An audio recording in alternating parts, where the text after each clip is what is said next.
அனைவருக்கும் வணக்கம். சற்று முன் வெளியான முக்கிய அறிவின்படி மத்திய அரசு ஊழியர்கள் மற்றும் ஓய்வூதியதாரர்கள் அனைவரும் பயன்பெறும் வகையில் 8வது ஊதியக்குழுவில் புதிய மாற்றங்கள் குறித்து தற்போது முக்கியமான மகிழ்ச்சியான அறிவிப்புகள் வெளியாகியுள்ளன. இதை பத்தி விரிவாக வீடியோல பார்க்க போறோம். வீடியோவை கடைசி வரைக்கும் ஸ்கிப் பண்ணாம பாருங்க. வீடியோக்குள்ள போறதுக்கு முன்னாடி இந்த வீடியோ லைக் பண்ண பிரஸ் பண்ணிக்கோங்க. இப்போ அந்த சேனலுக்கு ஃபர்ஸ்ட் டைம் பாருங்கன்னா சப்ஸ்கிரைப் பண்ண பிரஸ் பண்ணிக்கோங்க. கூடவே பெல் ஐகான் பட்டன் பிரஸ் பண்ணிக்கோங்க. வாங்க வீடியோக்குள்ள போகலாம். மத்திய அரசு ஊழியர்கள் மற்றும் ஓய்வூதியதாரர்களும் அனைவரும் பயன்பெறும் வகையில் 8வது ஊதியக்குழு குறித்து தற்போது மகிழ்ச்சியான அறிவிப்புகள் வெளியாகியுள்ளன. இந்தியாவில் பொதுவாக 10 ஆண்டுகளுக்கு ஒருமுறை மத்திய அரசு ஊழியர்களின் ஊதியத்தை மறுசீரமைக்க புதிய ஊதியக்குழு அமைக்கப்படுகிறது. 7வது ஊதியக்குழுவின் பரிந்துரைகள் 2016 ஜனவரி 1 முதல் அமலுக்கு வந்தன. அந்த 10 ஆண்டு காலம் 2025 டிசம்பர் 31 நிறைவடைந்தது. இதனைத் தொடர்ந்து 2026 ஜனவரி 1 முதல் 8வது ஊதியக்குழுவின் பரிந்துரைகள் நடைமுறைக்கு வர வேண்டும் என்பது விதியாகும்.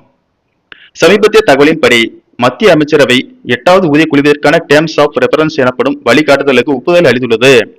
8வது ஊதியக்குழு அமல்படுத்தப்பட்டால் ஃபிட்மென்ட் ஃபேக்டர் அடிப்படையில் அடிப்படை சம்பளம் கணிசமாக உயரும். உதாரணமாக 7வது ஊதியக்குழுவில் ஃபிட்மென்ட் ஃபேக்டர் 2.57 நிர்ணயிக்கப்பட்டது.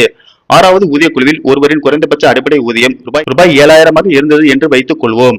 அதை 7வது ஊதியக்குழுவிற்கு மாற்றும் போது 7,000 இன்று 2.57 ஃபிட்மென்ட் ஃபேக்டரில் ரூபாய் 18,000 ஆகும். இதன் காரணமாகவே தற்போது 7வது ஊதியக்குழுவின் கீழ் குறைந்தபட்ச ஊதியம் ரூபாய் 18,000 உள்ளது. 8வது ஊதியக்குழுவில் இது 34,000 முதல் ரூபாய் 51,000 வரை உயர வாய்ப்புள்ளதாக கணிக்கப்படுகிறது. ஒட்டுமொத்த ஊழியர்களின் சம்பளம் 20% முதல் 35% வரை அதிகரிக்கக்கூடும் என்று நிபுணர்கள் கருதுகின்றனர். தற்போதைய நிலவரப்படி மத்திய அரசு ஊழியர்களுக்கான அகவலைப்படி 60% என்ற இலக்கை எட்டியுள்ளது. 8வது ஊதியக்குழு அமலுக்கு வரும்போது இந்த 60% அகவலைப்படி அடிப்படை ஊதியத்துடன் இணைக்கப்பட்டு புதிய அகவலைப்படி 0வில் இருந்து தொடங்கும். ஊதியக்குழு அமைக்கப்பட்டு அதன் அறிக்கையை சமர்ப்பிக்க பொதுவாக 18 மாதங்கள் வரை காலம் எடுக்கும். எனவே 2026 தொடக்கத்தில் இதற்கான பணிகள் முடுக்கிவிடப்பட்டாலும் முழுமையான ஊதிய உயர்வு மற்றும் புதிய சம்பள விகிதங்கள் 2027 நடுப்பகுதியில் அல்லது 2028 தொடக்கத்தில் ஊழியர்களின் கைக்கு கிடைக்கலாம்.